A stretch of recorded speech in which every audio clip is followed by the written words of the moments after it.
بسم اللہ الرحمن الرحیم۔ معزز حاضرین و ناظرین، آج ڈاکٹر عطا الرحمن صدیقی ایک مرتبہ پھر آپ کی خدمت میں حاضر ہے۔ جیسا کہ پہلی ویڈیو کے اندر میں نے آپ کے سامنے ترجمہ اور تفسیر 4 آیات کی سورہ فاتحہ کی 4 آیات پیش کی تھیں، آج بقیہ 3 آیات کا ترجمہ اور مختصر سی اس کی تفسیر آپ کے سامنے پیش کروں گا۔ اعوذ باللہ من الشیطان الرجیم، بسم اللہ الرحمن الرحیم، اہدنا الصراط المستقیم۔ اے اللہ ہمیں سیدھا راستہ دکھا، صراط الذین انعمت علیہم، ان لوگوں کا راستہ جن پر تو نے انعام کیا، غیر المغضوب علیہم، نہ کہ ان لوگوں کا راستہ جن پر تیرا غضب ہوا، ولا الضالین، اور نہ ان لوگوں کا راستہ جو گمراہ ہوئے۔ معزز حاضرین و ناظرین، آج کی پہلی آیت اہدنا الصراط المستقیم کہ یا اللہ ہمیں سیدھے راستے پر چلا۔ سیدھا راستہ کون سا ہے؟ اب یہ تو نہیں ہے کہ ہر بندہ جو اپنی طرف سے متعین کوئی راستہ کر لے کہ وہ سیدھا ہوگا۔ اگر وہ اپنی طرف سے کچھ احکامات جاری کر لے، کیا وہ سیدھا راستہ ہوگا؟ کوئی اس کا پیمانہ بھی ہے یا نہیں ہے؟ تو آگے اللہ تعالیٰ نے خود بتلایا اگلی آیت کے اندر، صراط الذین انعمت علیہم، کہ ان لوگوں کا راستہ، ان لوگوں کے راستے پر یا اللہ ہمیں چلا، انعمت علیہم، جن پر تو نے انعام کیا۔ اب کن لوگوں پر انعام ہوا؟ جس طرح میں نے ایک ویڈیو میں بتایا تھا کہ قرآن کریم کی بعض آیات بعض کی تفسیر ہوا کرتے ہیں۔ اب انعمت علیہم، ان لوگوں کا راستہ جن پر انعام ہوا، کون کون سے لوگوں پر انعام ہوا؟ کیا یہ ہم لوگ جانتے ہیں کہ انعام یافتہ لوگ اللہ کی طرف سے کون سے ہیں؟ آج کے دور میں قابل قبول اور وہ لوگ نہیں ہیں جو انعام یافتہ ہیں، کہ جو سپر سٹار بن گئے، جو ٹک ٹاک سٹار بن گئے، جنہوں نے بہت زیادہ فیمس پرسنالٹی آج یعنی کہ شو کر رہے ہیں کہ یہ اتنے زیادہ اس کو جانے والے موجود ہیں۔ یہ انعام یافتہ لوگ نہیں ہیں۔ قرآن کریم کے مطابق کون لوگ ہیں جن پر انعام کیا گیا؟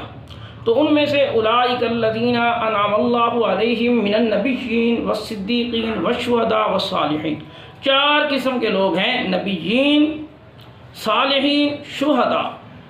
اور یہ اولئک الذین انعم اللہ علیہم من النبیین والصدیقین، نبیین انبیاء کرام، ان پر انعام ہوا۔ اور صدیقین، صدیقین کون ہوتے ہیں؟ صدیقین ایسے لوگ ہوا کرتے ہیں جو علم کے مطابق عمل کرتے ہیں۔ ایسے لوگوں کو صدیقین نہیں کہہ سکتے جو علم تو بڑا بڑا جھاڑیں گے، الفاظ اور فکرے اور لفاظی ایسی استعمال کریں گے کہ لوگ کہیں گے کہ اس جیسا کوئی بول نہیں سکتا، اس جیسا کوئی علم رکھنے والا آج موجود نہیں ہے۔ لیکن اس کے ساتھ عمل کو بھی، اس کے ایکشنز کیا ہیں، اس کے دین کے مطابق جو اس کا علم ہے اس کے مطابق اس کا عمل بھی ہے کہ نہیں ہے۔ اگر اس کا عمل اس کے مطابق ہے تو ایسا شخص اولئک الذین انعم اللہ علیہم من النبیین والصدیقین میں شامل ہے، صدیقین میں شامل ہوگا۔ اور شہداء جو اللہ کے راستے میں اپنی جانوں کو پیش کرتے ہیں، یہ شہداء ہیں۔ صالحین نیک لوگ ہیں، ان پر انعام ہوا ہے۔ اور ان لوگوں کے راستے پر چلا ہم دن رات اللہ سے مانگتے ہیں۔ لیکن آج لوگ یہ کہتے ہوئے نظر آتے ہیں، جی ایک اللہ کی کتاب ہے، دوسرا رسول اللہ صلی اللہ علیہ وسلم کی جو ہے حدیث مبارکہ، اس کے علاوہ کسی کی بات نہیں سننی، نہ ماننی، نہ چلنا ہے۔ اب قرآن کریم کی آیت یہاں بتلا رہی ہے 4 قسم کے لوگوں پر تو انعام ہوا ہے، اور ہر نماز کے اندر اللہ سے ان 4 لوگوں کے انعامات اور ان 4 لوگوں کے راستے کے مطابق چلنے کی دعا کرتے ہیں۔ پھر بھی ہم کہتے ہیں کہ نہیں، صرف قرآن اور حدیث، صرف قرآن اور حدیث۔ میرے دوستو، اگر ہم غور کریں تو قرآن اور حدیث ٹھیک ہے، لیکن جو ان کے مطابق چلنے والے لوگ ہیں، جو قرآن و حدیث کا علم رکھنے والے لوگ ہیں، اس آیت سے ثابت ہو رہا ہے کہ ان کے بھی علم کے مطابق ہم لوگوں نے عمل کرنا ہے، اور ان کی ہی راستے کو مانگ رہے ہیں کہ جن پر انعام ہوا ان کے راستے پر چلا۔ یہ اللہ فرما رہے ہیں کہ یہ چیز مانگو مجھ سے، کہ ان لوگوں کا راستہ۔ اور پھر صدیقین، شہداء، صالحین، جو نیک عمل کرنے والے لوگ ہیں۔ کبھی بھی آپ نے نہیں دیکھا ہوگا کہ وہ اپنے علم کے خلاف یا کوئی ایسا عمل کریں جو شریعت کے خلاف ہو۔ ایسے نیک لوگوں پر انعامات ہوتے ہیں، ان کے پیچھے چلیں گے، ان کے راستے کو تو ہم خود اللہ سے مانگ رہے ہیں۔ اللہ کہہ رہا ہے کہ ان 4 لوگوں کے راستے پر انعام ہوا ہے۔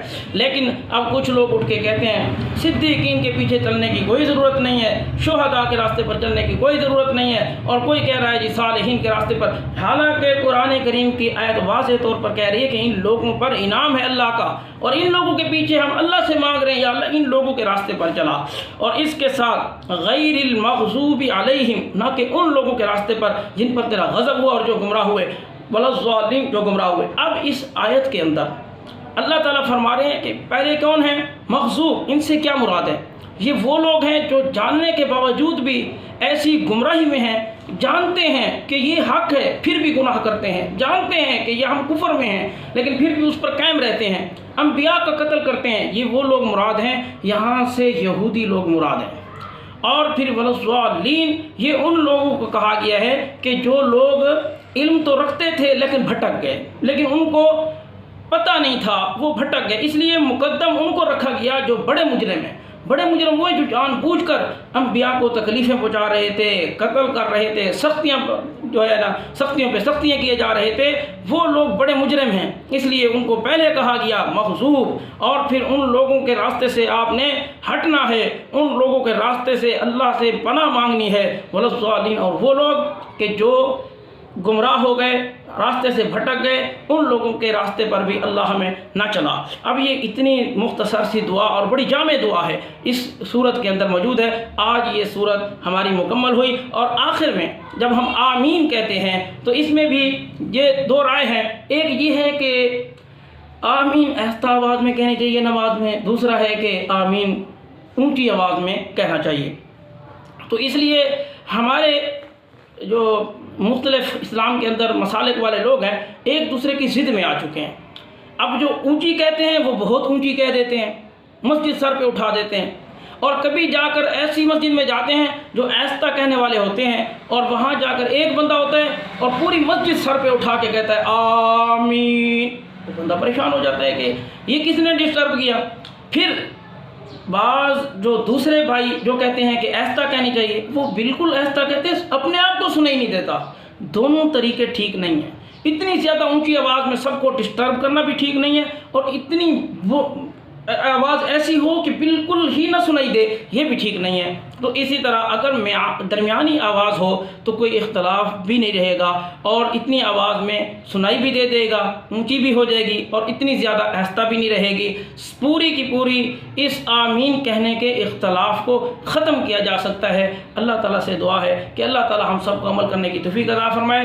آج یہ ہماری صورت مکمل ہو گئی، اور آپ اس کو ہمارے چینل کو سبسکرائب بھی کریں، شیئر بھی کریں، لائک بھی کریں، اور بیل آئیکن کو دبا کر پھر آل کو کلک کریں۔ اسی طرح ساری ویڈیوز جو ہیں اب آپ کو ملتی رہیں گی، جس طرح قرآن کریم کی تفسیر اگر آپ پوری سننا چاہتے ہیں تو اگلی ویڈیو میں آپ کو پوری تفسیر کے ساتھ ساتھ تھوڑا تھوڑا یہ روزانہ ملتا رہے گا۔ اب اجازت دیجیے، والسلام۔